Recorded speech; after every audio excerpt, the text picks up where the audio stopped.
La Neta Que Conecta at the Global Latin Factor presentation. We're starting already, by the way. Bienvenidos, welcome to La Neta Que Conecta. Okay, for the ones that never heard La Neta Que Conecta, or what is it? It's just a different variation of the content that we usually do, and it entails having previous guests of mine that I feel are amazing. They have amazing things going on. Today, we have a very neat treat. We have Stephanie Joanette, social media marketing, content creator, almost like borderline prepper. Plant mom, chick mom nowadays. And we also have Christian Rocha, marketing strategist, consultant for Hispanos Marketing y Contratistas Latinos USA. And he does a whole lot more with education regarding marketing and more. Right. Hola, bienvenidos. Hola. Thank you for having us. Once again, thank you so much for doing this. This is different. I want to be more chill. I think sometimes I feel like the suit and everything else, the setting is like, oh my God, it's like so intense. Yeah. But this is more chill. So, first of all, I do want to ask y'all, do y'all had any kind of feedback regarding your interviews? Anybody that reach out to y'all as far as what they thought about your episode? Let's go with the lady first. Yeah, I had quite a few people reach out.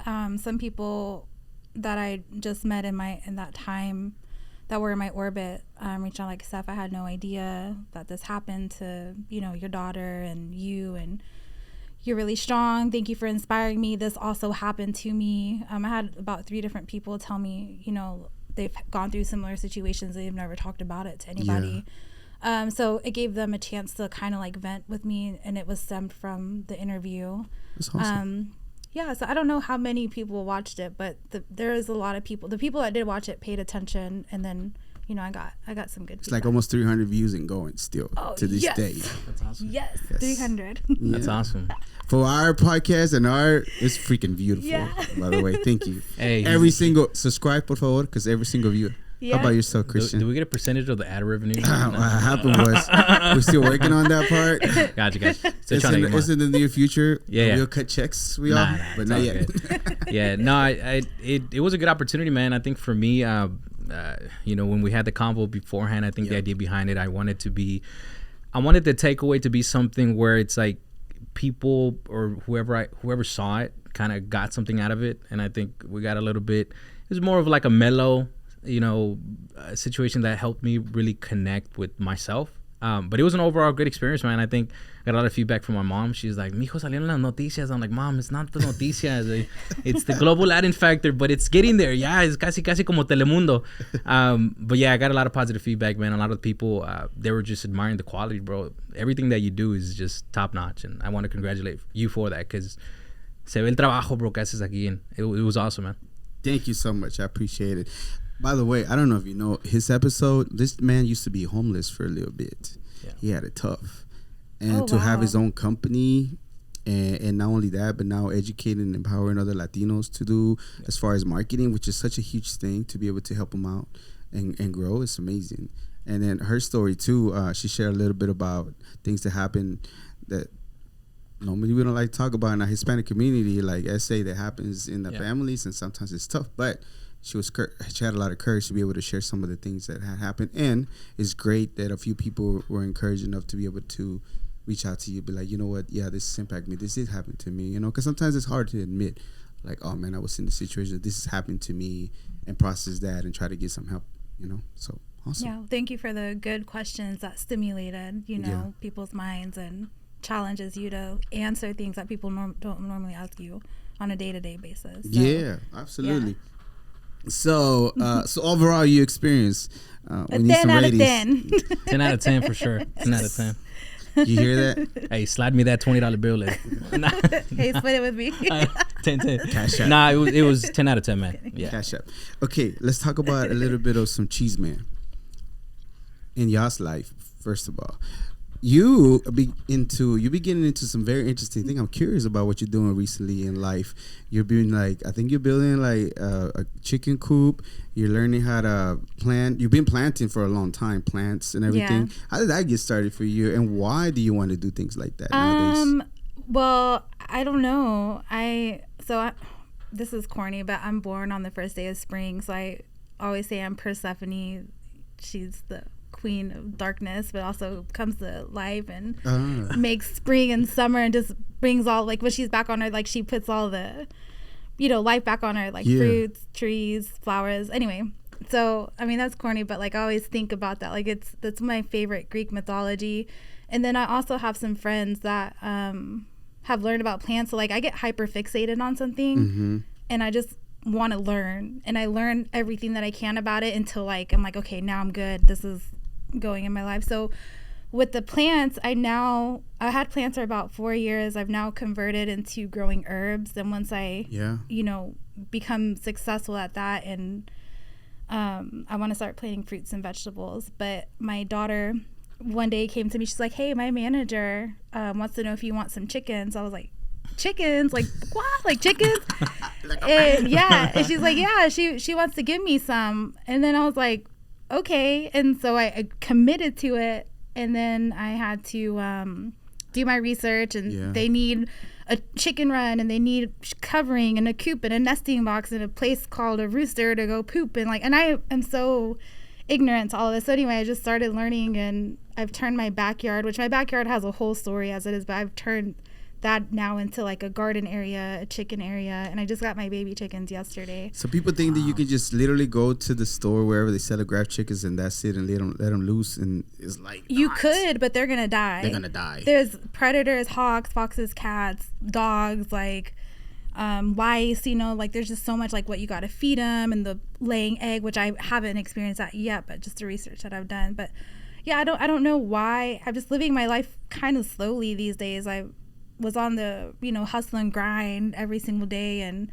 where I'm at in life, like I don't want to be someone, I firmly believe, like I don't want to live like and say like, oh, I wish I had that. Like I just want to live my life and wake up and be content in the morning and have my coffee and just, you know, be satisfied where I'm at and having peace, and that comes with hobbies that just kind of like, you know. And that's pretty cool though. You have chickens. Fun. You have chickens. And I have cilantro. You have cilantro. You have freaking. Okay, we know where to go now that the eggs are like $20 for a dozen. We know. Come on. That's my plan. I bought a stamp. I want to give away eggs and herbs to my friends. It's just like, here you go. Yeah, nice. That's pretty cool. Yeah. So come over. You can have some eggs. Yeah. All the algorithm has been popping up with chicken stuff and this and that. Anytime I see it, because I know she's going through it, I send her the video of like feed them this or do this, or you know, you can make your own little out of like a cardboard box, not cardboard, but like a, I don't know, a crate or something. Create something for your chickens or something. Like, that's pretty cool. That's awesome. Yeah. Cool. Dude, what you been up to recently? What's the chisme with you?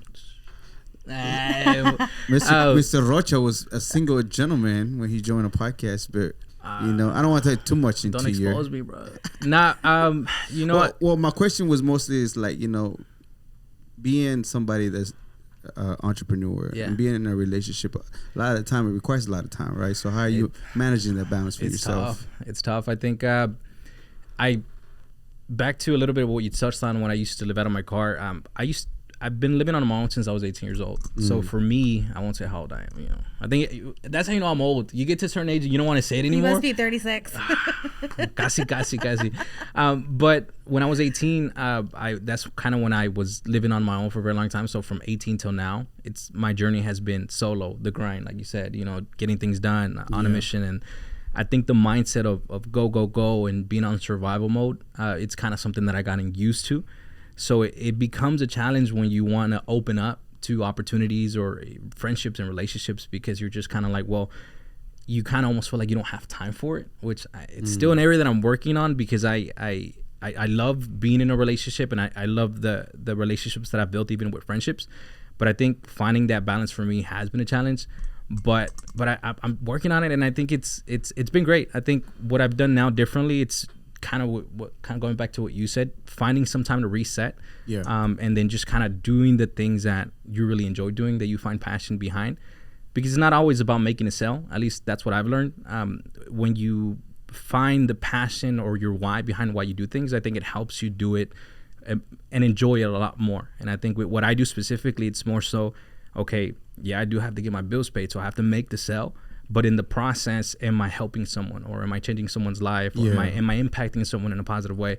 So it's finding the balance and finding my why and the purpose behind why I do what I do. I mean, that bank, I think, is super crucial to be able to feel as well, right? Be able to feel good, to be able to provide a service knowing that you are helping somebody and just make a difference in the world, not just for the bottom line, the bottom dollar, you know? And I think it's something that's instilled within us as Latinos. I think it's part of our values too. Like, you know, I think the majority of us had our parents say, like, you know, like, échale la mano a alguien, you know, or like, échale ganas, and or help people that are in need. So I think it kind of always speaks to the core values, and like helping people is gratifying. You're just like, okay, you know, my parents will be proud. I recently, 2-3 months ago, started seeing a counselor, VA. So she's been helping me a lot with figuring things out. I know that you say you're working on certain things.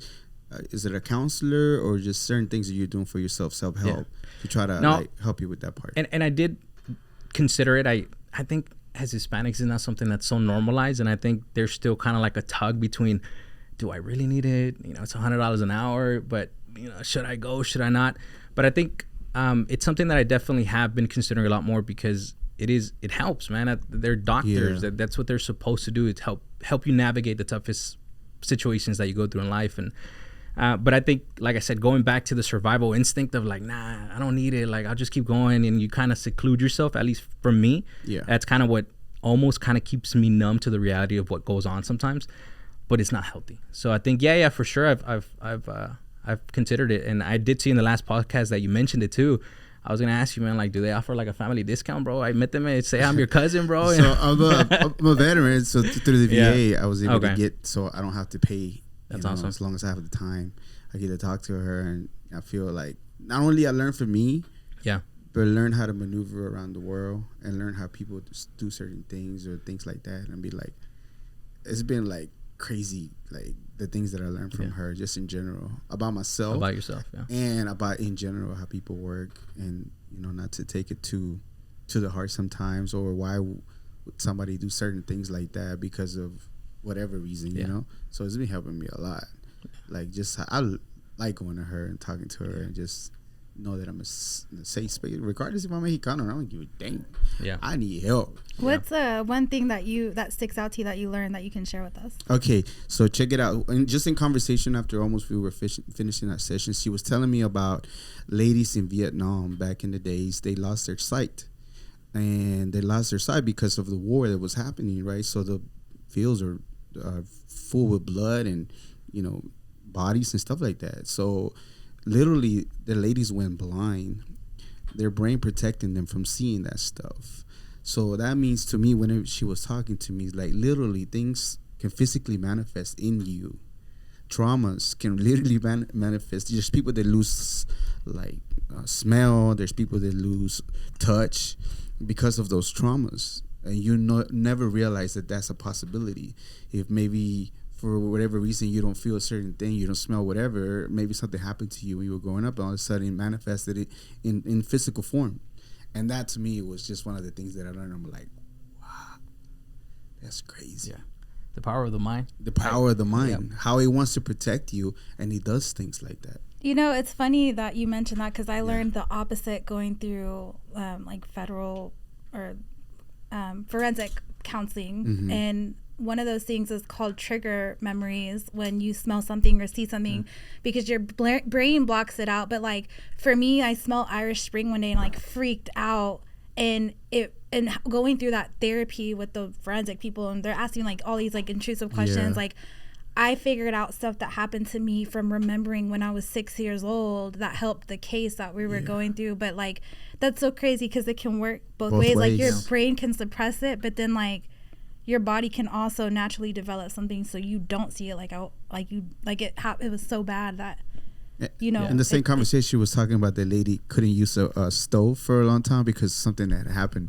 So she couldn't use it for the same reason, because anytime she saw a stove and things that happened with her, she just couldn't use it for years. Oh my before she was able to use it again. You know what I mean? Yeah. So it does those things. Those smells all of a sudden, like, oh, why am I feeling this way? What's going on? Yeah. Those things, like, somewhere in your mind. And then if you don't start processing the reason why is it familiar to me, like, you figure out, oh, 6 years old, this happened. All of a sudden, like, start realizing, why am I feeling this way whenever I'm hearing something or feeling something or whatever? Oh, now it makes sense, right?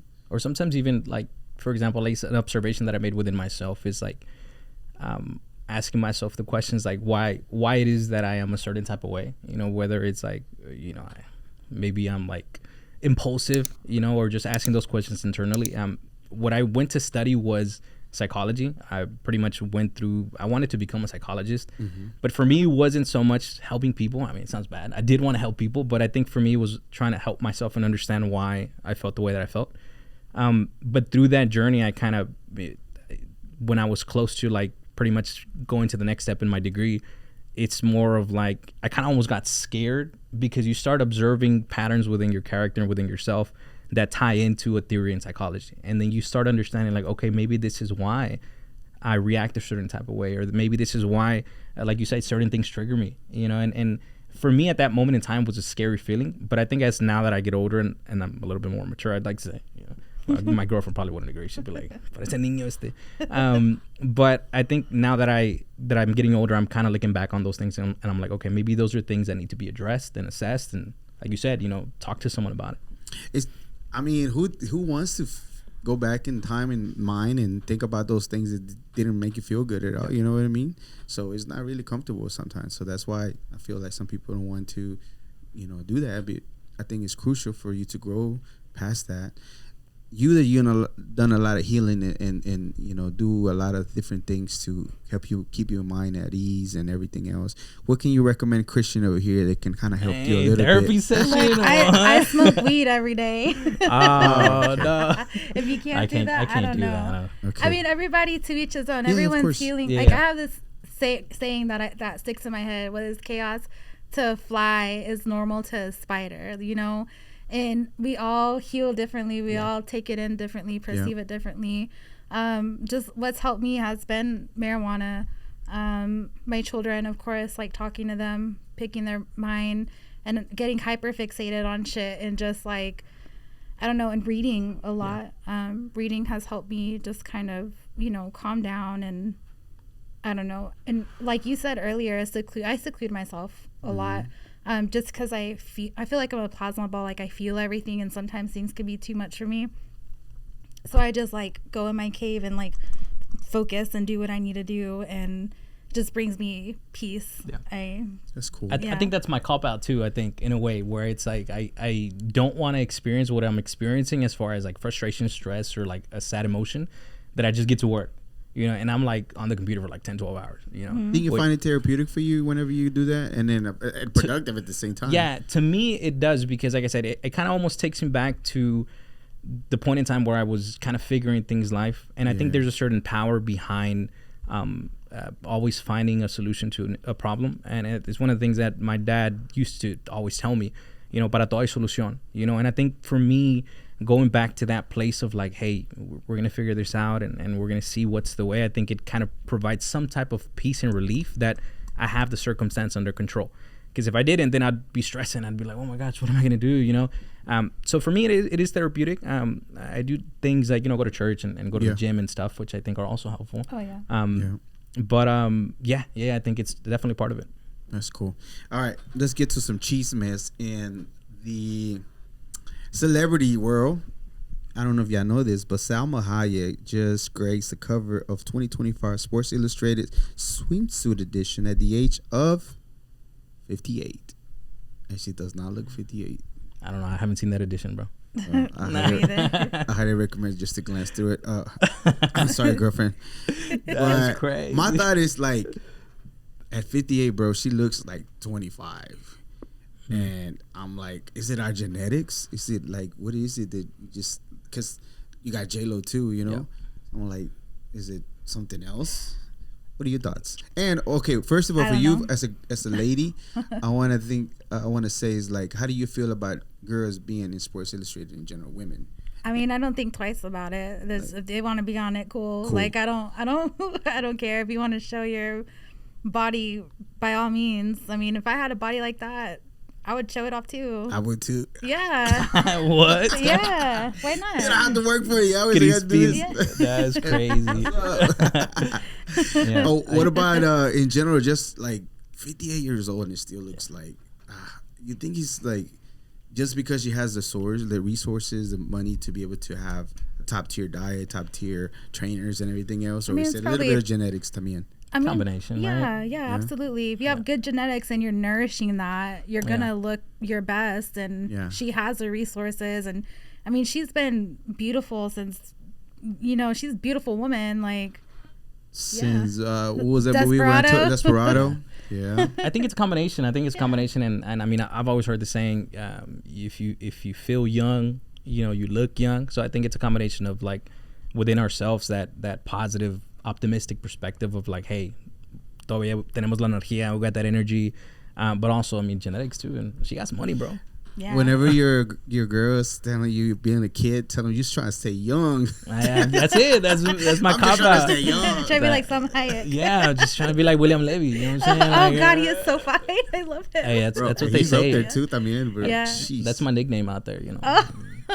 William Levy. That's what I heard. I don't know. From who? I don't know, man. Is it the dark hair? Probably. Hey, nobody calls me that. You're laughing way too hard, girl. I know. Whoa. No, just laughing. He's like, yeah, right. This guy. Anyways, if you have not seen Salma Hayek's cover, I'll Google it later. It's freaking crazy. Again, it's amazing. To each their own. I mean, again, if I'll put myself out there for a couple of $1 million. I'm not shaming it. It is what it is, and she looks beautiful in general. And I never talked to her in general, but it seems when she carries herself, I don't think I've ever seen a lot of videos that like she's like too stuck up and don't want to talk to her. She seems fairly grounded, that you can have a genuine conversation with her. I don't know her, but it just seems like it. Yeah, so that's pretty cool. Yeah, I think that also comes through on the camera and in general whenever that you're a good person. Because if you're not, I think sometimes you can kind of start like, something's wrong. It's because certain people have that charisma. I think certain people have that charisma of like, you see them and they're just likable people, And I think some people are natural. Is that you, William Levy? Hey, you tell me. That was funny. You have that. You have that. You have. You okay, bro? I don't get it. Well, that's crazy. But the thing about, I don't know, because her and I on social media, so her looks, I give her compliments all the time because her looks. I know she says it sometimes, the things that she puts, but the angles and everything, she just looks all kinds of different ways. I know my angles, but it's also the filters. Man. He's like, why do you look different here? I'm like, it's a filter. She looks like you have to send me those filters, girl. I'm trying to get on Univision, telenovelas, bro. You're really like William Levy. We can AI you into William Levy. But I'm going to do that. But just in general, you really have to have the base for it. And she's just, for whatever reason, the way that she takes, I'm like, damn, I just look like a different person. Yeah. Like, who is this? Oh, shoot, Stephanie. Yeah, I have different looks and filters. That's pretty cool. That's awesome. Okay, so tell me something that only Latinos would understand about all the other outside cultures. What do you feel like it's only something that we get? A tanda. That's a good one. A tanda, like, if you're Latino, when your mom is like, ay, mijo, me va a llegar la tanda en esta semana. For those of you who don't know, pretty much it's not a pyramid scheme, but it's like, it's almost like the Latino way of having a savings account, right? Where it's like, you kind of, everybody gets a number, and let's say it's like 10 numbers, and everybody's going to give $100 each.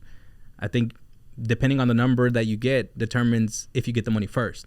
So, let's say you got the ticket, you got the money up front, $1,000, but you're still paying down that money, right, over a couple weeks. And I think a tanda is something that we all know about. What is that called in English? Is there a name for it? I had this conversation a long time ago. I don't remember. Tanda. The tanda. Savings account, bro. But you got to make sure everyone's accountable. Otherwise, that's true. Like, you'll lose. Okay, in order for a tanda to work, it's not a pyramid scheme because the person doesn't keep the money and takes everybody's money. The way it goes, the 10 numbers, the first person you get, the number one, you get, let's say 10 people, $1,000. You get the $1,000 that week. Next week, number two gets the $1,000. But the number one gets to pay $100 every single time until everybody's paid out to the number 10, and he works. And you know how I got here to the States? By tanda. There you go. Wow, that just gave me chills. My mom and my dad did a tanda for them awesome. to be able to get the money so they can bring us, my siblings and I over. That's awesome. So I appreciate a tanda whenever you do it correctly, respectfully. It's like, It works. Product of a tanda. Product of a tanda. That's right awesome, bro. Wow, that's a t-shirt. There you go. Hey, Don't take it. Hey, whoa. We got that. We're all going to get ready. Come on, man. 33% all of us. Tanda. Ya está, ya dijo, tanda. I'm going to get him the shirts out. Tanda Product team. of a That's a tanda. great shirt. Yeah. It would true, go though. viral. Yeah. Very true story. Yeah. That's how my parents were able to bring us to this. I'm legal now, by the way. I'm a citizen. Yeah. So don't come at me because we're going to have a terrible conversation, especially on your side. Oh, who are you looking at the camera? Yeah. At the camera. The producer's I'm like, what is what did she do? if y'all Why are you wanna- getting yelling at your producer? That's crazy. No. I love Bree. I didn't She's see awesome. it. You're That's awesome, sis bro. right there. So if y'all want to talk to the cameraman, Oh. point the camera there. I forgot earlier.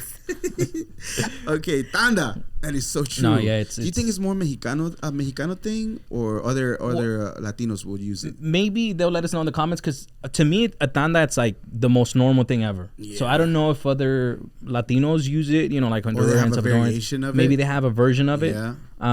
But I think we all at some point have heard about it, and it's from experience I'm in, and that's an amazing story, and I think that's like a powerful story. Yeah.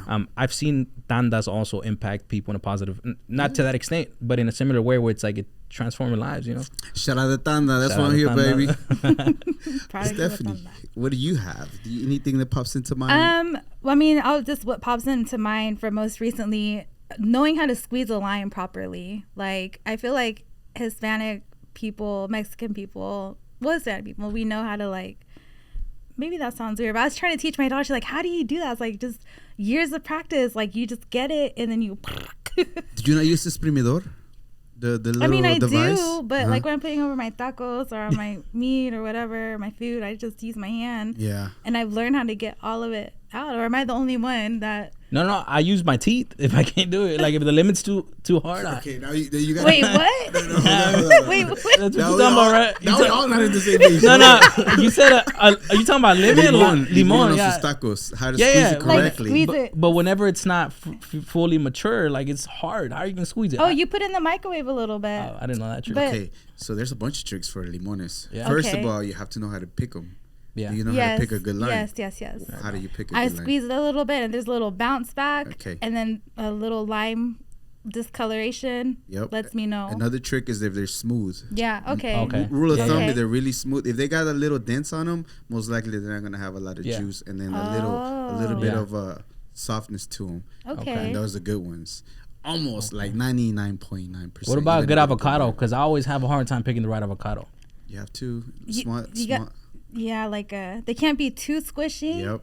but not too hard. You got to be able to like do it small, like you feel it. Barely feel it, bro. Barely squeeze. Like a baby Don't force it. Just barely, and you Yeah, can feel you a little gotta- bit. You can Okay. sense it in your fingers. Like, oh, it's like Yeah, it's ready. Or you can get avocados that are not ripe. Put them on a paper bag and put them on top of your Oh, fridge. I've heard that. Like the works. newspaper trick, right? You wrap it in newspaper. You can do a newspaper too, Okay. but you can usually a paper bag. You put them in there and leave them a day or two, and they're good to go, bro. Oh, that's awesome. Yeah, when I buy mine, I get like the ones that are ready for that day or the next day, and then I get the harder ones. So then they go, when I need them a week later. Do you put them on top of the fridge or you don't? No, or I just in the just- paper bag. I don't even put them in a paper bag. I just let them sit in my my fruit.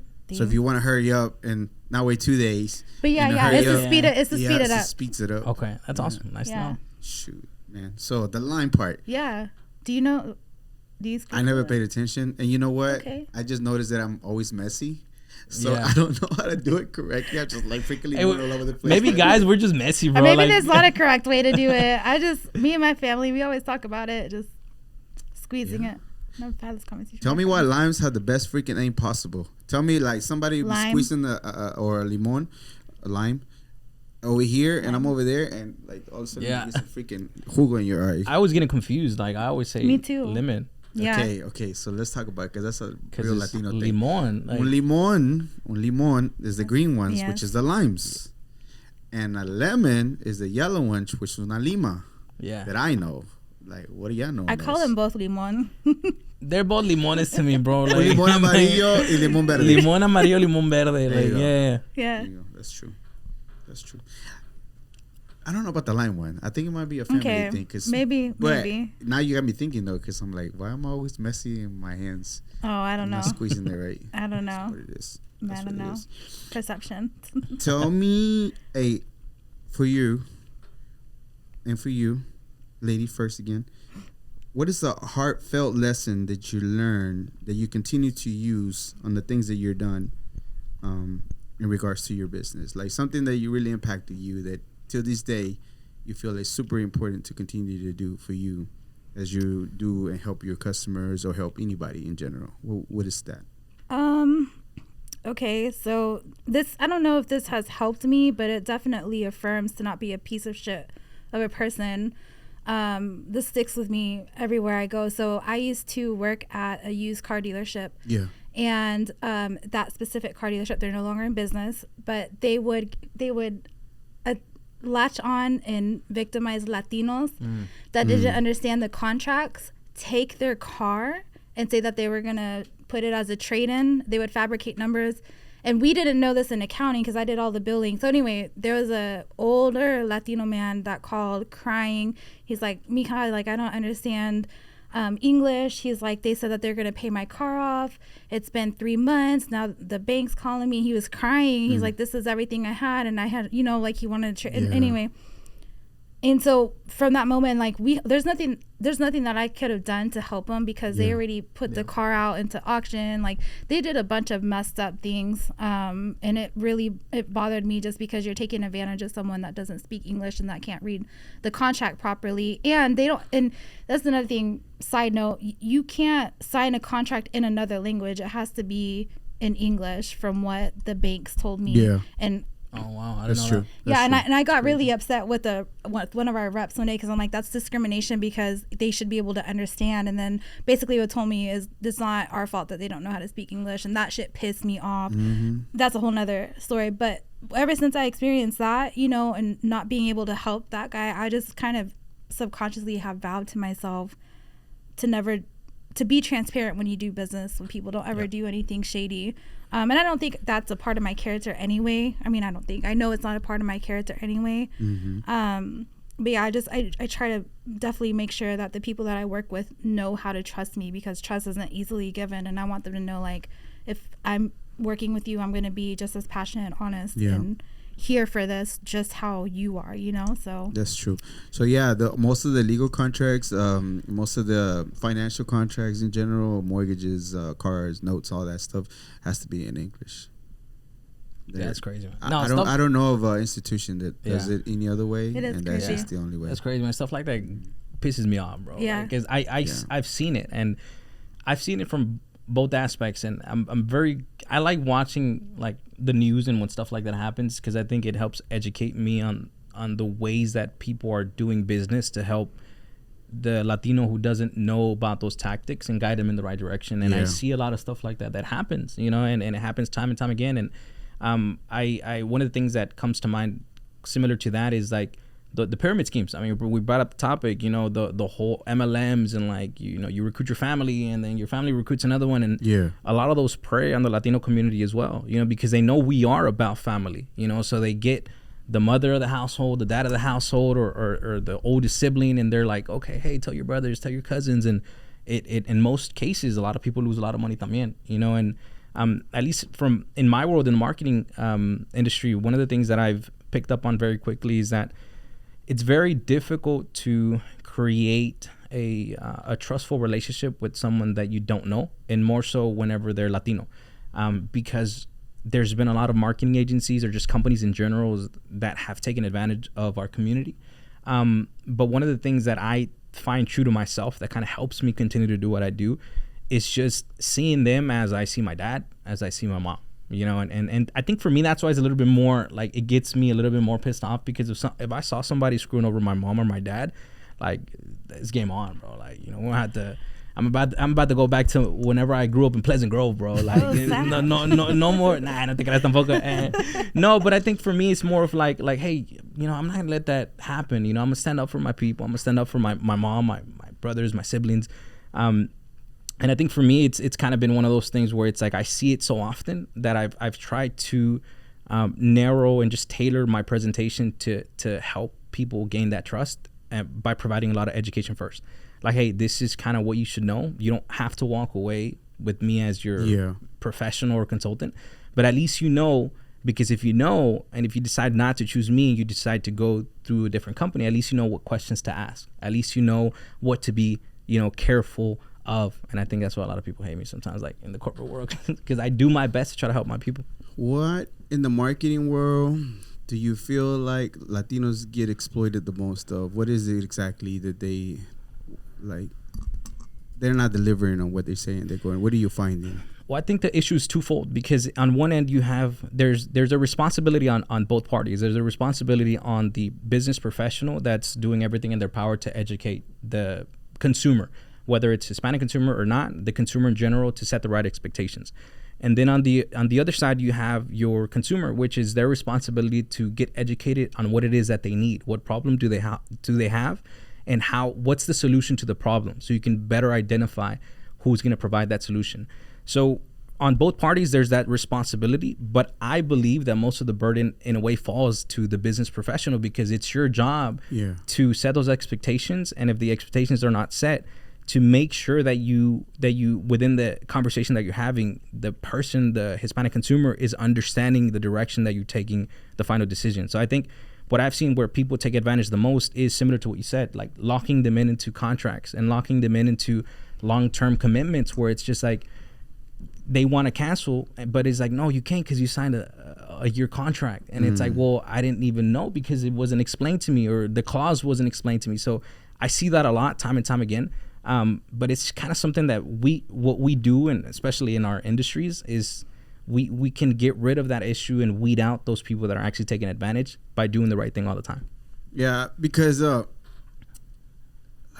right. Like a lot of the times, some Latinos, Spanish speaking, they came here, they might not be educated, they can do the work, but all they're looking at the end of the day, even the marketing, let's say they get into it because they know they need it, is they just want to see clients. Yeah. Have you seen the people kind of sort of like sponge that and maybe give them a lead or something, just to kind of feel like they're selling them, like, oh, this works, like I did this for you? Have you seen it? So I've seen it a lot happen, specifically with lead generation companies, where they'll say, hey, you don't pay us anything, the only thing you pay is per result. So what they'll do, and this is kind of like something for people to watch out for, is that what a lot of these marketing agencies do when they're pretty much being paid per performance is that, let's say I don't charge you to run your ad campaigns, and you have a construction company, and I'll say, hey, you don't have to pay me to run the ads. I won't charge you to management or to create the content. All you have to do is cover your marketing expense. Let's say I give you a budget, you should probably invest $800 a month to generate your own leads. You're not paying that to me, you're paying that to Facebook, Instagram, or TikTok. So on your end, you're like, okay, well, I'm not losing, right? Because it's my money, I'm investing in my business, and the leads are mine. But what people don't know on the other end is that whenever you pay, let's say that budget generated 50 leads, and let's say none of those worked for you. Well, that's fine, because what most agencies do that are not ethical, they'll turn around and sell those leads to someone else. So they took your leads that you paid for, sold them to another contractor, sold them to another contractor, sold them to another contractor. And then that's what burns the entire marketing industry, because you're just like, well, I hired somebody and it didn't work. Yeah, because they were more so trying to generate as many leads. And in most cases, it's unqualified leads. They just launch ads because they just want anybody to fill out the form, because that's more money in their pocket that they could potentially settle people. So it's a bunch of recycling leads that even the lead itself might not even be a thing. It might not be as qualified because maybe they didn't take the time to properly set up the strategy. Who do you want to target? What's the problem you're solving? And I see that a lot. And I think what most contractors or I think people within our community don't understand is the value behind hiring someone to help you from point A to point Z. And in most cases is walking you a la mano, and telling you, hey, esto se hace, esto no se hace, este es el porqué.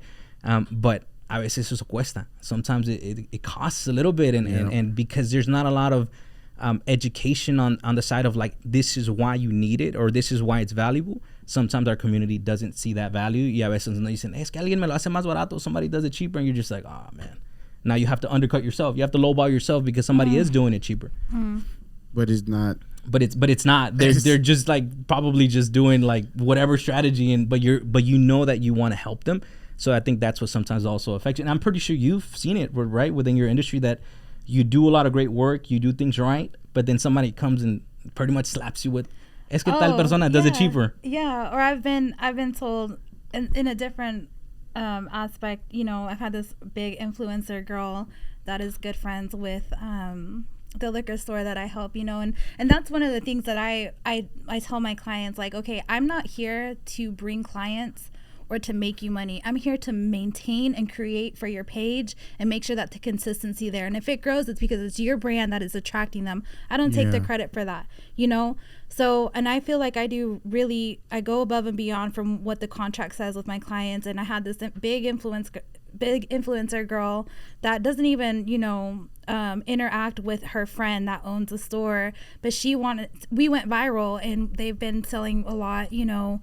We've had about 3 or 4 viral videos with the liquor store on TikTok, and we got on the Fort Worth Love List, which was a really big deal for us.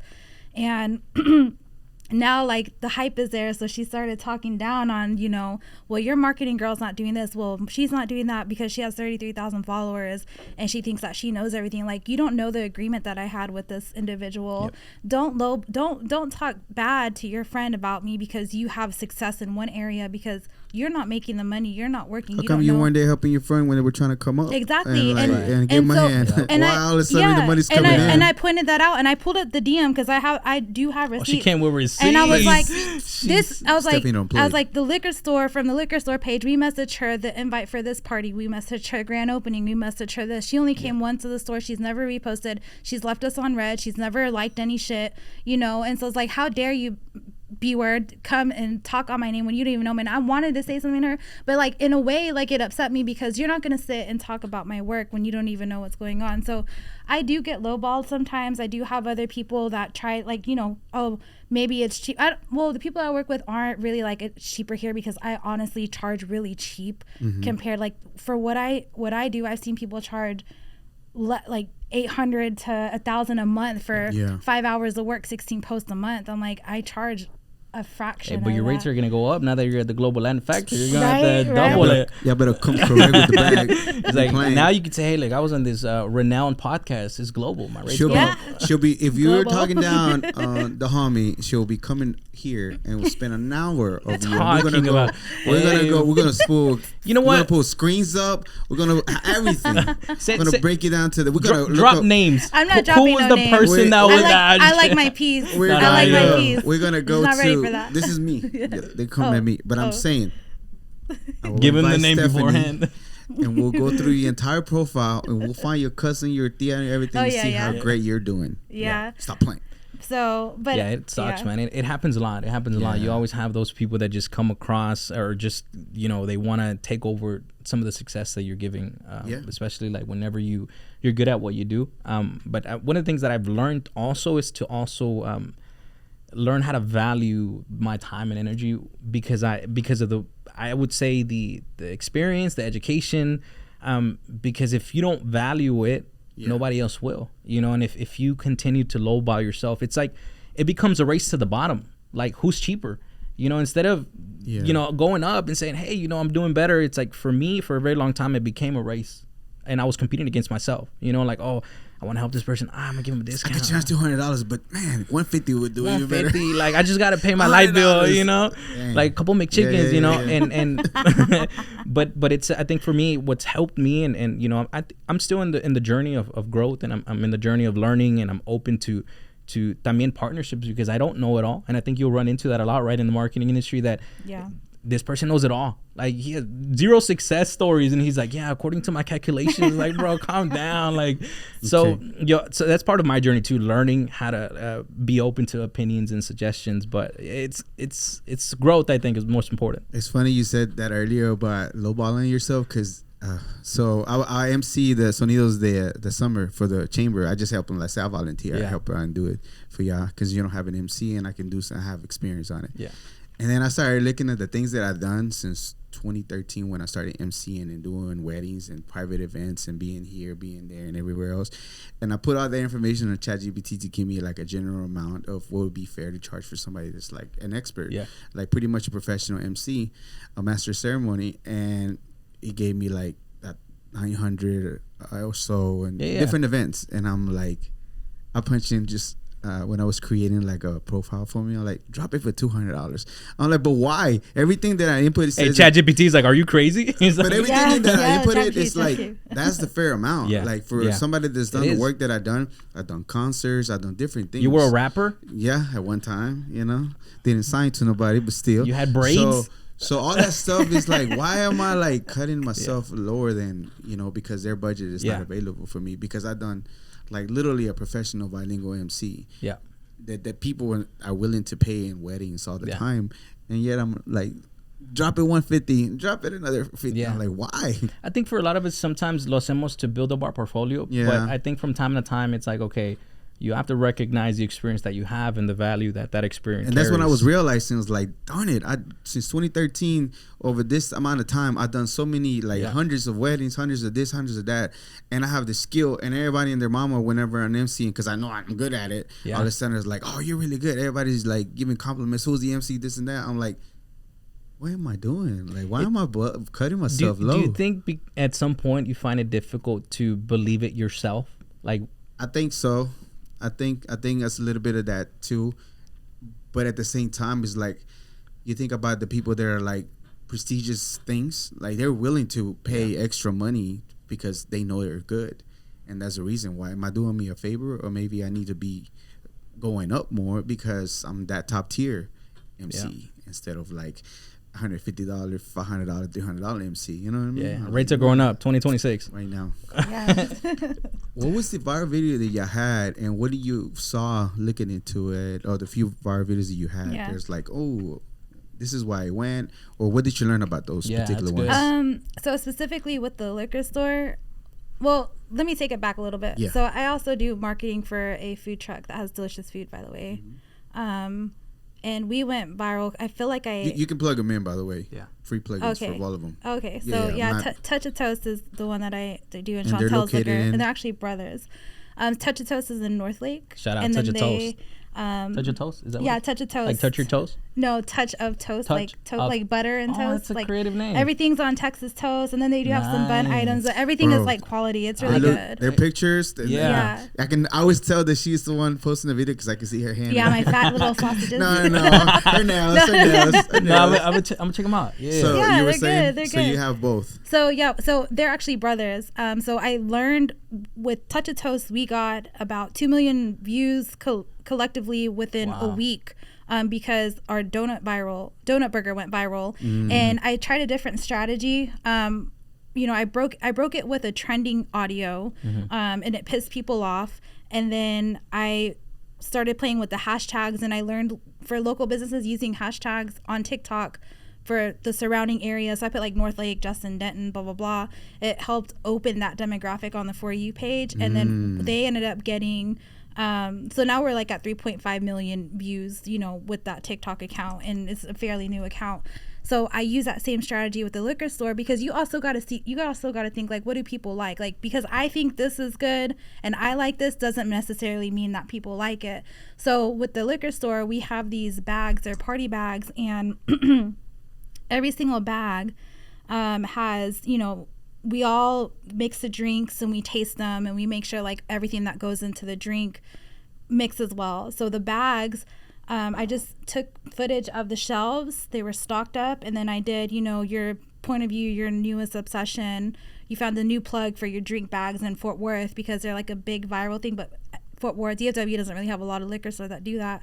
So then I plugged that in, and then we ended up getting a bunch of people coming into the store, and then like they had a point, they had to restock all the shelves, That's dope. And and it's a good thing, and like they were like doubling their numbers, having high numbers on the weekend, and so I've been using that method with different things, so we were able to go viral with that. And then because of that, we had this influencer, I don't know his name all the way, forgive me, his name is Shane, does reviews or something of that nature.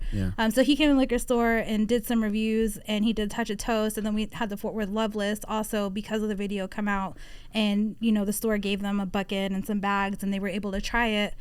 So cool. Them also posting it because of the also added more people onto our Instagram and onto what we're doing. But yeah, to answer your question, it was the drink bags. Pretty cool. That's pretty awesome. With the local hashtags, it's interesting.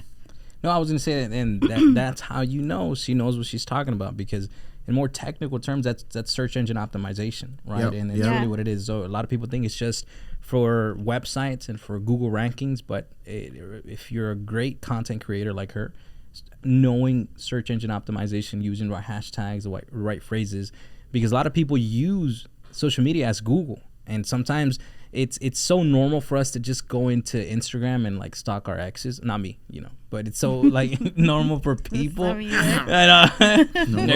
everybody nervous? What's going on? No. I'm blocked. Every so often. That's correct. I said I'm blocked. No, but it's true. That's true story. Yeah, I saw it in her story. We all unite. Look at those. Just unlock me, man. We cool. Why not, man? We're trying to see how you doing. No, but yeah, you're right. Search engine. It's like a lot of we them use Instagram and social media like that now. Like your best taco spot, your best food truck. So it's a great observation, and I think I applaud you for that, because a lot of people that are in the influencer space may not implement that strategy, and it's great that you do. Yeah, you just have to think like, and I'll say personally, like for my YouTube has done well in my travel. Like my YouTube has done well, but that's because my ex reposted my video one time, and he has a good following. But like when I try to do my own thing, I don't get as much success, but people don't like to see like my bullshit ass life. It's not bullshit to me, but people don't like to see that. People like to see it. Thank I find you. it entertaining. But people, there's definitely people that would be interested. I have some audience. I don't feel like I have. I like the transitions. I like the way you put it. I like the scenery. I like it's pretty peaceful. I really do. Generally like it. I appreciate it. I worked really hard on my last one, but I know that's not everybody's cup of tea. Yeah, of course. Now, a lot of people, most of the population, they like to drink, they like food. That's a common thing that unites people. You don't have to speak the same language, and you can have a shot with someone, or a burger with someone, and y'all enjoy the same thing. So like learning like what people want to see, like that really is a big thing. And then once you find that, you just hold on to that, and just there's a lot of recycling that's done, a lot of reposting, a lot of stuff that I have learned. I'm still a baby at doing this to a degree, but you see what you feed your audience that, and researching. That's a big, what is the word? Search engine Search engine optimization. Okay, SEO. SEO. According to my calculations, look at SEO. Hey, she just had a moment that I had one time with IHOP. Yeah. So for a long time, years, IHOP, what the heck is IHOP? And one time I was driving and I turned left, and on the building, International House of Pancakes, like, that's what it means. International House of Pancakes. That's what IHOP means, bro. I didn't know that. No, that's my moment. Like what? My whole life has been a lie. SEO. Yeah, like the same over. Yeah. I didn't know. I'm like, I know SEO, but okay. She added to her resume tonight. Yeah. ChatGPT. No, it's good though. And I think with content creation specifically, I think for businesses or people in general, I think there has to be that I guess the braveness of wanting to do something different, because I think a lot of times we get so used to how things have been done for a very long time, but this space is rapidly evolving, especially with AI. Anybody could just type in a prompt and create an artificial intelligence video, so I think it's important for any business owner or influencer or anybody in the space that's wanting to leverage a platform to take those risks, like you said, observe the trends, and then just kind of implement that strategy, because you have to keep trying until something hits and something goes viral. Yeah. Consistency is what's important too. And I don't know if you run into this, as someone that does marketing, but like I feel like sometimes people are in their own way, so they feel like they know. So I get stressed out if they're like, you need to do it this way, you need to do it that way, and I'm like, trust me, there's a method in my madness. I have a vision. Why hire a professional if you want? Because people, it's their business and their brand, so they're emotionally tied to it. And what's not a bad thing, but sometimes like me, like I'm a people pleaser. Like I have a certain servant's heart. I don't like to be. I have boundaries, okay? But when someone is not satisfied with something or thinks something else, like I stress out. I'm like, how can I make it better? How can I do this? And then sometimes I'm like, no, like this is blurring my vision. Let me do what I need to do, and just give me the time so I can show you. And then boom, like it's like, oh, okay, dope. We're here. We're booking. But it makes sense because it's their baby. Yeah, and that's a very good observation, because for a lot of business owners, and I think most people, for the most part, who are your traditional 9-to-5, may not understand to the fullest extent what it takes to run a business. We understand what the entrepreneurship life is. We do it in some aspect, whether it's at a small scale or a bigger scale. But there's just something about entrepreneurship where you wear so many hats and you do so many things that it just becomes normal trying to have your hand in different, pockets. Like, okay, I want to do this, I want to do that. For me, I run into it a lot too. But I have to be assertive, and I think that's what helps me sometimes navigate the call and just be a little bit more like, hey, you hired me for a reason, and maybe because what you have been doing hasn't been working. But it's a difficult conversation because some clients know it all too. You're just like, bro, like, what? You hired me to do a job. Yeah. And one of the things, especially for Latino business owners, that is a huge deal is to be able to delegate things, responsibility, because there's a lot of pride in us to be able to know how to do everything and bust our behind instead of hiring the right people, letting go of those reins and let them do what they know and they're supposed to be doing because they know those things, especially in Latinos and entrepreneurs in general, but more for Latinos. I agree. That gets on the way a lot, and it's been a common thing that's been happening, popping up for us as far as like. And even entrepreneurs that come in nowadays, I'm asking them, how is it to be able to, how do you feel about letting go of this? Or how do you feel about delegating these things? Because, a lot of us, especially it's our baby, and we want to want to wear all the hats proudly to be able to, I did it all, instead of like, damn, bro, you're tired, you ain't got no time. Let this person do it. Because we want to take the credit, rightfully so, right? We want to take that credit of like, hey, I did it on my own. We did it, you know. But if you want to scale your business, if you want to grow your business, you have to delegate. You cannot grow if you do not let go. Trust the person that you hired to be able to do. Yep. I know. I'm full of t-shirts. You cannot let go. You have to. You Delegation. cannot let go. That's good. You can't grow if you don't let go. There you go. Boom. I'm going to rewatch the episode. Now we're at 66%. Are you designing the shirts or what? 33? Yeah, I'll design them. Give me 2%. We'll go half and half on the design. Yeah. You design the first phrase. I do the bottom one. I'll put it on my, I sell shirts on, all these shirts right here? Yeah. Came from Amazon. Nice. Oh, really? I'm an affiliate for them. So shirts that y'all see, y'all can go purchase it, by the way. I'm going to put the link. So 10% discount if you say our names. Yeah. I get royalties if I sell like a shirt for $20. They give me like $5 or something like that. So all I gotta do is upload the design. It's called print on demand. Okay. Oh, nice. Yeah, it's another hustle. Since we're all plugging, cool. You know what I'm saying? I don't want to plug or anything. Look at that. I got my own brand, my own merch. Hispanos Marketing. Just okay. He has another one, Contratistas Latinos USA. Yeah, Contratista Latino pretty much is a subsection of what we do for the contractors. With the ego in español, ¿verdad? Yeah. It's a better design is coming, but we're doing a lot with the contractors specifically. Yep. Okay. Let's talk about. I'm gonna give you a few subjects. Let me know which one you feel more passionate about, because these are particular subjects that are more challenging for our Latino community, right? So there's economic inequality, wage gap, education barriers, immigration, legal status, healthcare access, disability, representation in media, and politics. Which one do you like more? I'm honestly gonna say pick whatever. What about you? What you liking? I think representation in media and politics to me speaks out the most. All right, check it out. Despite making up a significant portion of the U.S. Population, Latinos are underrepresented in media and politics sphere. In California, for example, Latinos make up nearly 40% of the population, but hold 14.3 of the Supreme Court positions and 12.3 of the District Court appeal seats. What do you feel like we can do better to be able to narrow that gap and put more representation of us in different places?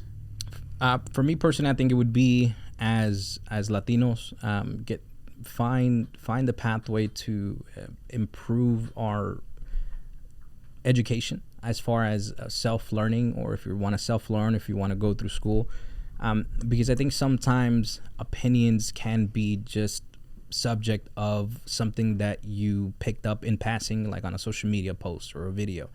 I think most people sometimes when they're fixated on a specific talking point, it's not so much because they feel that way, it's just because they saw a video of it. And I've seen it. You have people who oppose the Hispanic community, the Latino community, because they've been tied up into this idea of what it is that Latino is, and there's often like a misrepresentation of who we are as a community.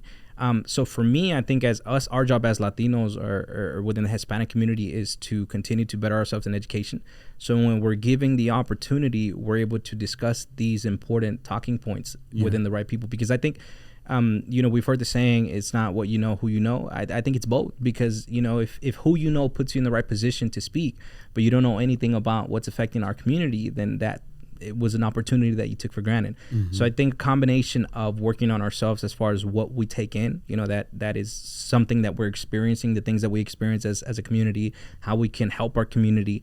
And then when we have those positions of power, of leadership, to be able to speak on those things in an educated way that helps our people rather than impacts us negatively. Yeah.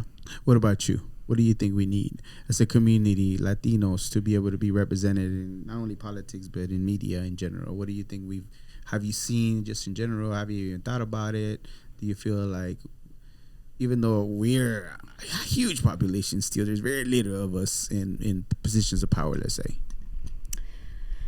I think to be in what you would perceive as a position of power, you would have to hold a higher seat, a good, lawyer, doctor, seat on the Senate. I think that stems with what he was saying, education. But I also feel like that also ties in with another subject you mentioned, is wages. I know personally, just from my family, how I grew up, other Latinos that I know, we are focused on working, and we sometimes barely make it, so we're more focused on surviving and nourishing our family than having the proper education or having the money to have the education if you don't have a scholarship, or if you don't have a grant, or if you don't have whatever to get you through, or the good credit to get you through, the university, to even have the credentials to be in that position. I think there's a stereotype in everything. People will always stereotype us. But I mean, I don't know what to do. If I did know, I would, Yeah. I don't know. I think, no, you as much as far as like what your a lot of us don't really care for, and a lot of us just feel like, if we don't feel like whatever the politicians do, we're not going to make a difference, then it doesn't matter, right? But a lot of the times, you yourself as an entrepreneur and doing your own thing, that's already something that you are contributing to the numbers of entrepreneurs, Latinos that are out there, instead of just the 9 to 5 or whatever it is. You know what I mean? So you're already contributing with 1 and 2, and great representation for, like, for example, schools for your kids. If we need to have better people to be able to be in position to have good schools for our kids, whether we want it or not. So I think those things still add value to have the option. Yeah, absolutely. To have the option there. Yeah.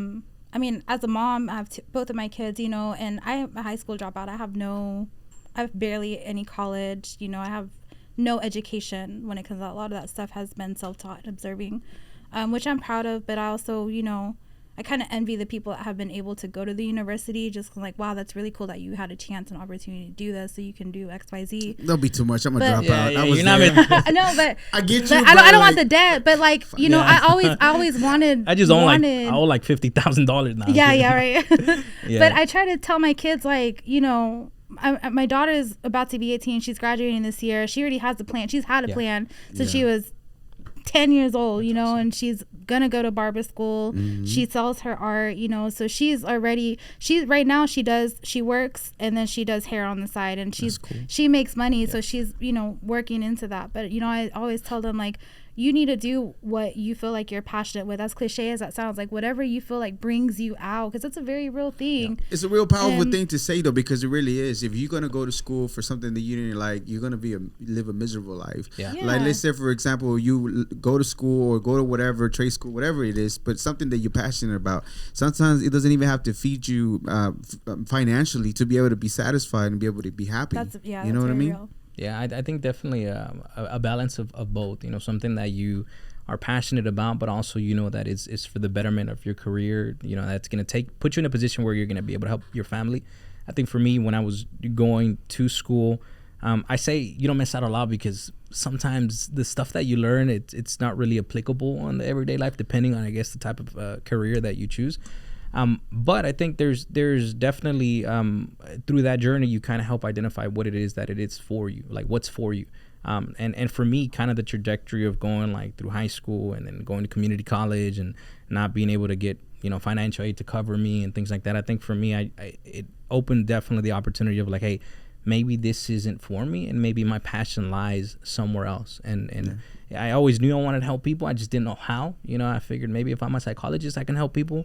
But then I realized, dang, I think I'm pretty messed up. I think I don't know how much I'm gonna help people. But so I kind of just, you know, pivoted, and I was like, well, maybe I could do one-on-ones and just help people with their businesses. Let me not be dismissive of your envy towards people at college, because I feel like that sometimes. Like, man, I wish I would have had the opportunity, because I see all these other young kids, güeritos especially now, like go through 4-year college. But it's not too late. So never too late. So I get those thoughts too. Don't get me wrong, but I had an opportunity through the military to go through some school until I fell out of love with school, and it was like, man. Well, yeah, I have a love-hate with the educational system anyway. I feel like a lot of stuff that, you know, I've been able to achieve, I've learned, you know, myself and been able to apply. I don't really necessarily envy it. I just kind of wish, like, again, but I had a dad that was very manipulative. He was always like, you're never going to do anything, you're never going to be successful, education's stupid, blah, blah, blah. Like, I didn't even know how to pay bills. Like, I've had to teach myself everything. So, like, that was instilled in my head, but I wish I could have, you know, if I could go back, and I don't like shoulda, woulda, coulda, but I do, there's been times like, wow, it'd be cool if I could have taken a business marketing class or a business management class and have that on my resume. So when I do go and present, you know, I have that on my resume, because I have been dismissed before because of my, you know, credentials, or I don't have school or whatever. But I mean, it's worked out for me. It's a beautiful thought. Don't get me wrong, because I have the same thing. Yeah. Like, I wish it would have, my parents had the resource to be able to put me through a 4-year and go do the whole 4-year experience and whether I ever maneuvered through, found whatever is it that I enjoyed and graduated and be there with the pictures and everything, but it wasn't my life.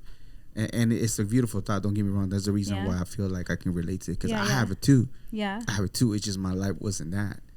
But whenever I see people graduating 4 years, I'm like, well, I hope that I feel grateful for the opportunity that you got to do, because some are looking from the outside and didn't got that. But that never limits you from being an account manager, for being all kinds of stuff. Oh no, it hasn't. It hasn't limited me. Don't get me wrong. All. Some things, opportunities, which they will overlook. Because of the same thing, because I've recently been, you don't have this. I'm like, but you never asked me whenever you were looking for this position to fill. All of a sudden now I was good enough for it, and I didn't have none of the experiences, but all of a sudden now you're looking for, because I don't have this particular piece on my resume for me to fill this position. I'm like, come on, bro. I've seen people that have had a lot of education just working at the dealership, people higher than me, making quadruple more than I was, and they didn't know anything. And I'm like, wow, like, I know how to do this, and you went to college and university, then that means I can do it. I think for sure there's opportunity in both sides of the world, because you know, you're able to find success in being great at what you do, and most importantly, learning how to present it in a way that people want to buy into it. I mean, because at the end of the day, any type of entrepreneur is a salesperson, you know, and whoever wins and closes the deal is who sells and presents their product the best. But I think what also comes with the education is, and you both touched on that, is that sometimes a specific opportunity, whether it's I don't think there's anything wrong with wanting to continue to pursue education or wanting to go into the corporate world. But I think what limits us is sometimes it's that, what you said, is that we don't have the credentials in their eyes. And in most cases, they don't even look at it. They just want to know that you checked off that box. That's it. I've never had nobody ask me for my degree, I'll be honest, or my high school diploma. You know, I could have bought it at Garibaldi Bazaar, and, you know, I would have been just fine. Well, fuck it. Yeah, I got the plug. I'll show you. Okay. You know what I mean? No, I'm just kidding. So, allegedly. So to each their own. If you like college, please go to. And if you are going to college and struggling right now, and listen to the podcast, be very grateful that you were able to go to. Because some of us sometimes have these little daydreams that, man, I wish it would have been so nice and pleasant for us to go to that, and we didn't get a chance to. And now we got to do what we got to do here on the podcast. Introducing you to all beautiful Latino culture we have. What's up?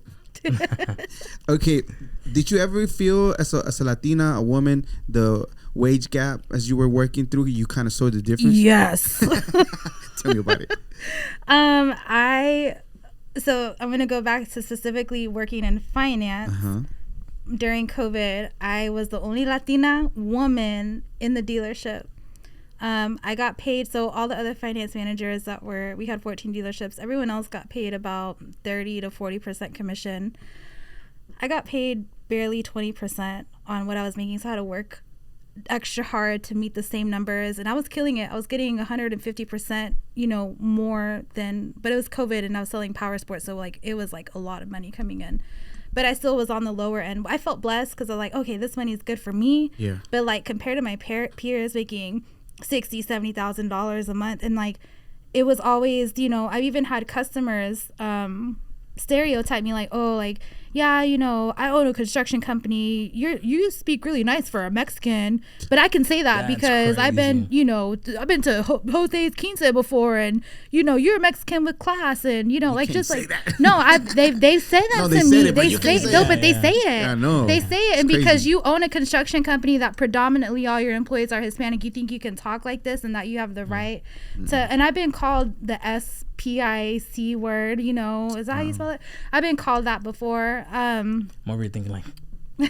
Not Spike TV, bro. Yeah, but it rhymes with Spike. But so being a woman, I don't know about the wages. I mean, I feel like women as a whole in this world, we get looked at, as to make less. But I know that the people that I work with didn't like, when I was hitting the numbers and I was making my goals for the month, and they gave me shit like, oh, you can do that, like I was always questioned. But I did have the first book in return, which is the only, like in finance, like I sold a warranty to this guy and he was like, oh, I'll think about it, and they got mad at me like, you never let someone walk away, then they think about it. I was like, I gave him all the information, he trusts me and he's really gonna think about it. I believed it, and they were laughing at me. He came back the next day and bought 2 warranties. And they were like, oh my God, that's never happened, blah, blah, blah. And I'm like, well, like I feel like I'm being genuine, with them. And I don't know, but I definitely have felt the brunt of that. And when I was successful, they didn't like it and they would be vocal about it. The thing about car sales, man, the process hasn't changed in years, and it just feels so yucky anytime you step into a dealership. It's just like, ugh. Yeah. And then even I've seen a homie post something about Carvana. They're been a freaking mess forever and a day. So even the ones that you buy online, even it's not working out. Well, damn, I've seen that scam. And I agree. I think that tactic, I've seen it just transition to different industries, and I've seen it a lot in the insurance, life insurance community, where it's like you have people who are using the same tactics to pretty much lock people into specific types of life insurance policies that probably are not the most beneficial for them financially or maybe long term. And I know that firsthand because I have a lot of people within the industry that kind of tell me their experiences. And I'm like, well, this really hasn't changed. Like, as far as strategy, they still prey on people. Sometimes it just takes a different title in a different industry. Well, I don't feel attacked, but I am part of an organization that does that individually, independent. But I do see where those ideas come from, because there is particular people that don't educate people correctly as to if it's a fit for them or not. Because a lot of the time, certain products, financial products and other stuff, is not fit for everybody. Yeah. It's not a one size fits all. So if you put them in the wrong place, selling them something that is not correct, and if it's not structured correctly, then they are going to have things that are not going to work out for them. Yeah. But in general, a good financial advisor that it's looking for the customer a lot of the times would recommend some type of insurance policy, especially if you have a mortgage for the same thing. If you're not there, who's going to take care of it? So all of those things are good. But if you are not educated, you don't have a good heart to be able to do that, you are going to set people for failure. Yeah. And then there's a lot of them like that. There's a lot of people like that, and it sucks. And you said it yourself. I think there's a big difference between educating the customer on a product versus being in the same industry and then just trying to recruit people to make money off of them and to make money off of them and to make money off of them. So there's definitely a distinction between like those people that are bad people and those people that are good people and honest like yourself. Yeah, I think a lot of for me, challenging growing in that business for the same reason that I have that I need to be able to have people. One of the biggest things that I learned in the military was integrity. Yeah. And if I can't have integrity and have my word be solid enough that you can take it to the grave and take it to the bank, that I'm not worth much if I can't do that. Yeah. So if I can't get you to see the vision and want to do it because you literally see an opportunity for you to be able to do something, then I can't work with you, and it's not for you, and it's okay.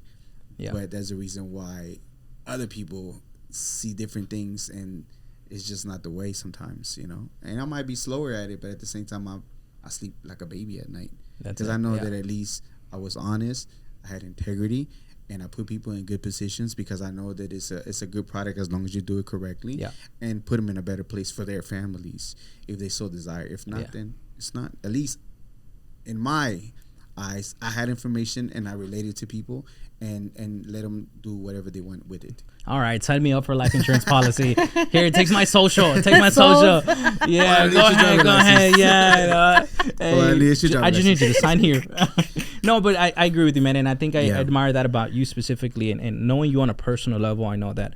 And I can honestly say that you have been one of the most transparent individuals that I've met within the networking industry. I just met you today, but I'm sure you fall within that category as well, as transparent and honest. Yeah. But it's you specifically, I can vouch for that aspect of you, that any conversation that we've had has been, how do we help our people? Yeah. What can we do to highlight our community? So I want to applaud you, and I want to give you credit where credit is due. And I think that's an important character within yourself that a lot of people unfortunately don't have. Yeah, that's true. And I think yourself has that character, so that's the reason why I feel like, I like to talk to you and interact the things that you're doing, because I know it's with integrity. Yep. And I think it's a solid thing to have. You have to have that. You have to have that for yourself. Otherwise, who are you in general in the world? You se siente, you can feel it. Yeah, you energy can feel doesn't it. lie. Yeah. Well, sometimes, but let's talk about the education part before we wrap up, because I think we're getting ready. Where we at, Bree? We're an hour? She's like, I'm trying to go home. I ain't getting no overtime. Not at all. She's liking it. No, we're good. She's loving it. Okay, so your way of being able to be better for the community is to educate and implement classes.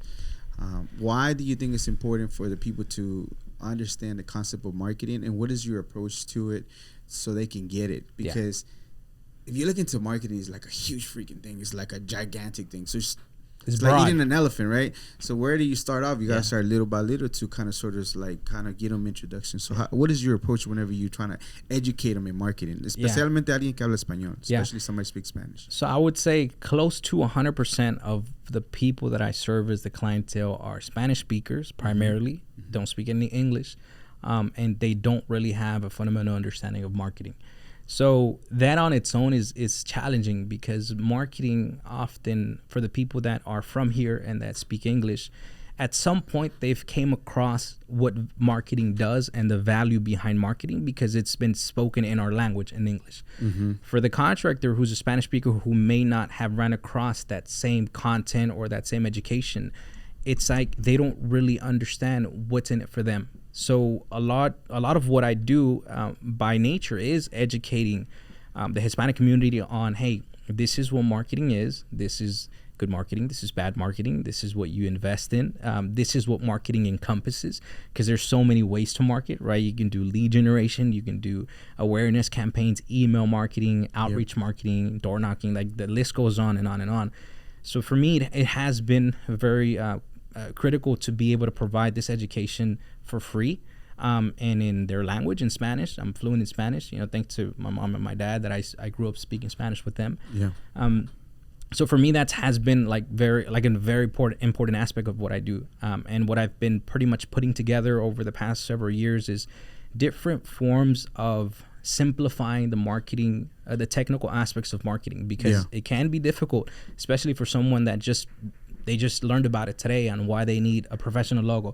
And to some people, it may be like, well, I know why I need a logo, but your Hispanic contractor who's been door knocking and who's been closing $10,000, $20,000, $30,000 deals on their own has never needed a logo, a business card, a website. So of course to them, they're like, well, why do I need to have a cohesive brand? What do I need to have a website for? So that's the difficulty behind the education. But I think segmenting it in digestible, understandable workshops, I think is what's helped me. And it's important, because at the end of the day, I know that I'm doing good if I'm educating someone that reminds me of my dad, someone that reminds me of my mom, into making a better decision. And even if it's not with me, at least I know that they walked away with some sort of education where nobody else is going to take advantage of them.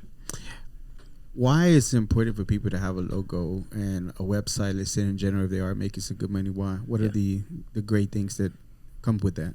Well, when you think of the bigger companies like Nike, Apple, Grainer, or even within the contracting space, DeWalt, Grainer, these manufacturers that are multi-million, if not billion-dollar companies, it's important to analyze what they've been doing and what they continue to do, because that means that it's working, and oftentimes when you have a branding that encompasses a professional website, your business card, your logo, your marketing material, and branding isn't just the graphics, it's also what you stand, the values behind your brand, your mission statement, in some cases your pitch, your sales pitch, it has to be aligned with your brand as well, with your morals and your story. So all of that collectively works together to not just help connect with the ideal customer, but also have some longevity long term. It's often heard, and it's a stat that most Hispanic contractors or Hispanic business owners in general don't have an exit plan. In most cases is because they're not thinking 3 or 4 or 5 years ahead when they decide to sell their business. How is it that you're going to have an investor wanting to purchase a business that maybe doesn't have a strong brand recognition, that when they see their logo, they won't be able to say, oh yeah, I've heard of this company. I've heard of this company and all the amazing thing that it's been doing. So branding encompasses that, having a solid image that when people see you, your logo, your story, who you are, they're able to think back and say, okay, I remember this company and this is a company worth hiring. Or if you're exiting and you're wanting to retire, this is a company worth investing or buying. Are we so visual too? There, if somebody did a great job for you, like a contractor, and you can relate them to their logo. I'm like, oh yeah, they did my roof, they did this, they did that. You start, all those things start in your brain, start connecting. I'm like, oh yeah, I remember them. Oh, I recognize them. Or it's that first impression. That first impression combined with the experience that they had, it leaves a lasting long-term impression that when they see you again, or when they run across that ad, or when they run across that post, they're like, oh yeah, that's the guy, or that's the girl who does an amazing job at what she does. So yeah, it's important for a lot of business owners to have that strong brand. But then we go back to, how do you explain all of this in a digestible way in Spanish, which is difficult, to a community that maybe might not see the value just yet. Because there's hope. I believe that there's going to continue to be that growth. But right now we're still at the stage where we're trying to tap in, and we're wanting to educate to help them, like I said, build a long-term and lasting business. That's awesome. Why do you, Stephanie, why do you feel it's important for businesses to be consistent in posting, or have somebody like you to consistently show what they're doing, what their products all the time on social media, especially in 2025? Why is it so important? Well, first of all, that's very well worded and very. Hey, I might be from the hood, together, but I could talk. Well, no, that like, Dave, I want to be a contractor now. You got a hard head. I got the martillo and the safety vest in the car. I know how to use the staple gun. Oh, she does.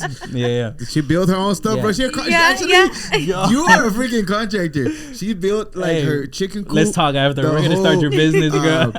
Beds, like flower bed, the gardening. Awesome. I was like, am I a landscaper? It's in my blood. It's in our blood. But I did grow up with my dad. He I know how to grout tile. I know how to patch a hole. Like, I grew up doing all that. That's awesome. Not a lot of people are able to do that. I'll be honest, I can't even do that. So I admire you for that. Yeah. One of the jokes that I was trying out, and I was still trying it, is like, I'm an engineer. Like, whenever I was in the networking, I'm like, oh yeah.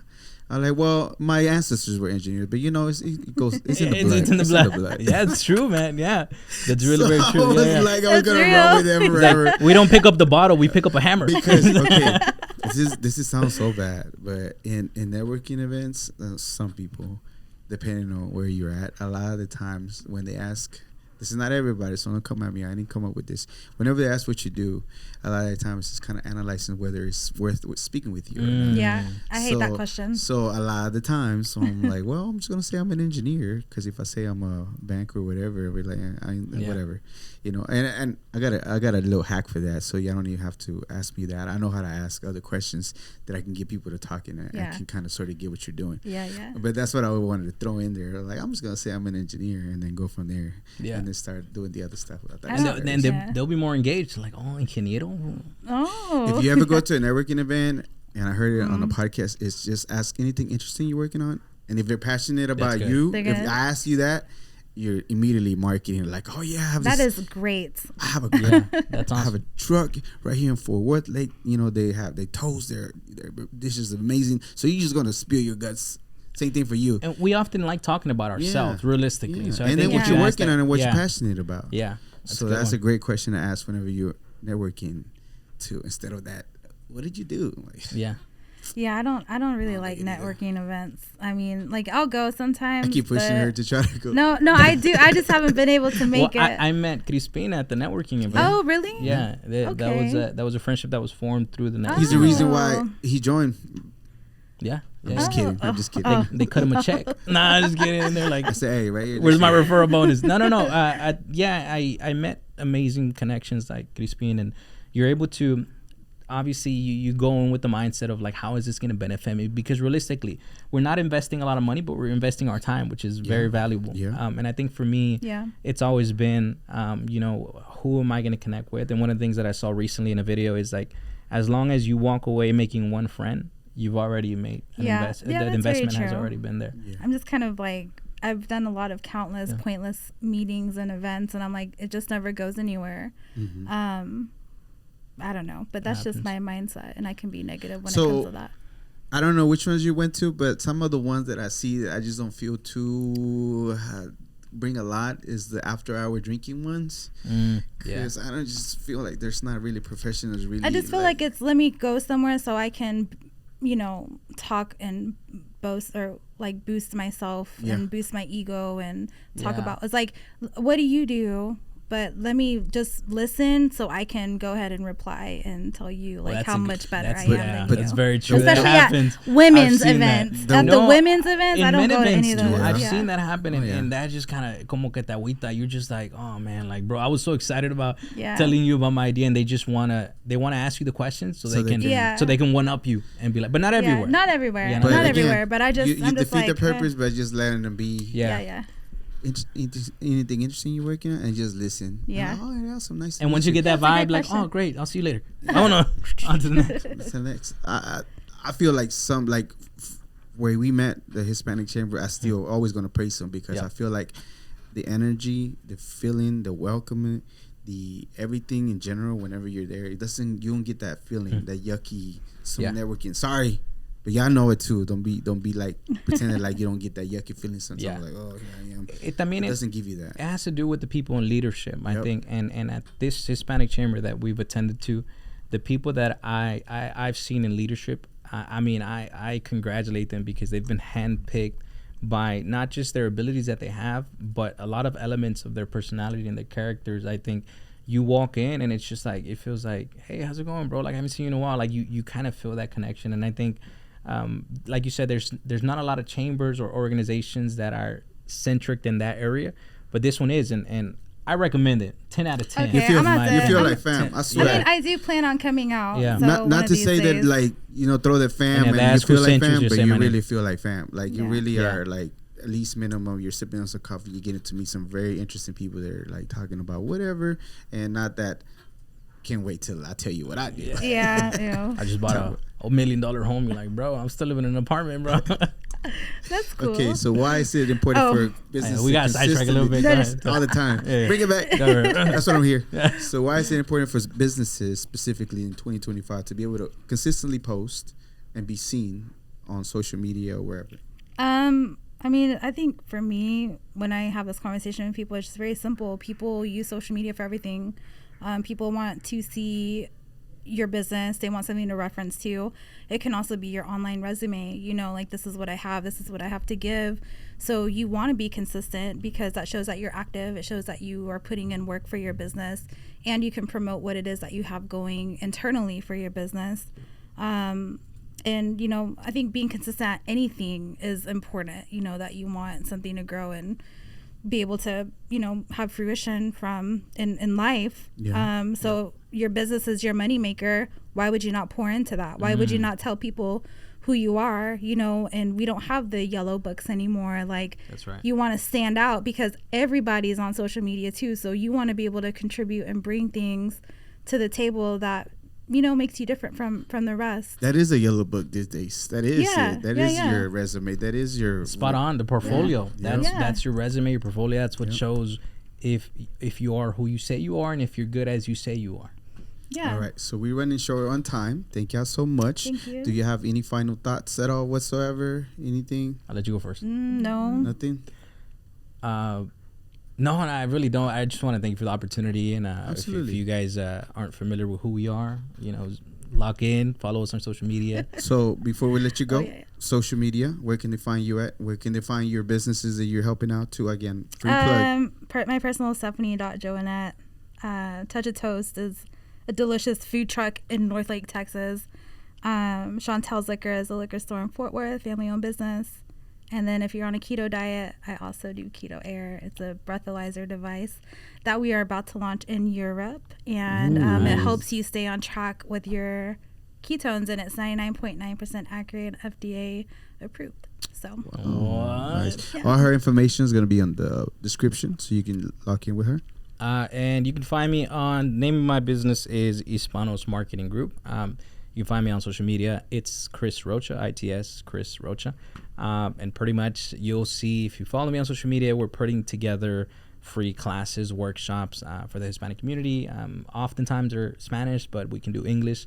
I have a workshop. I actually got a venue in Garland to host an in-person workshop. This would be my first one as far as I did the logistics. I got the venue. I've done a lot of great partnerships, like with Catholic Charities of Dallas and other chambers of commerce. But there's nothing like doing it on your own. So I'm really, really excited about it. What is the date? It's going to be June 7th. Nice. I don't even know the date. No. I'll post it on my socials, but it's June 7th. Is the first Saturday of June. So I'll post it's a more live event or Zoom? In person. It's going to be in person. Anybody's welcome. We're segmenting en it. español. En español, completamente en español. Ahora dilo en español. I know, right? I'm over here doing it in English. Los invitamos el día sábado 7 de junio. Vamos a tener una clase en persona sobre los fundamentos de marketing, y de igual manera vamos a conectarte con personas en las industrias o expertos en varios temas para que puedas tener ese conocimiento en cómo crecer y cómo mantener una empresa sostenible a largo plazo. Sí sé, soy sí sabo. Sí sabo. Shout out to the no sabo kids. I feel for y'all, man. Y'all get y'all get a lot of flag, but it's not their fault. I blame the parents. All right, so if you're one of those, I mean, I'm just saying. Shots. Okay, so once again, thank you so much. My turn. My name is Crispin Valentin. You can find me on all social media. I'm a MC. I do this podcast, beautiful podcast that I created 4 years ago. I celebrated 4 years in May 5th, and we continue to run. I feel amazing to be able to showcase amazing individuals doing amazing things in the community itself, and more to come. So please make sure you follow the Global Latin Factor podcast, La Neta Que Conecta. And make sure that you subscribe to the channel so you do not miss a single second, because you're going to get all this beautiful, great content that we're putting out. And again, I'm going to put the shirt link. Bree has a shirt too. I'm going to have all the merch right there so you can get a shirt and support, and more shirts to come. Yeah. Awesome. We have a couple Product ideas. de la tanda. Y un aplauso para Crispin. Yay! Yes. Until Appreciate next it, time. Bye.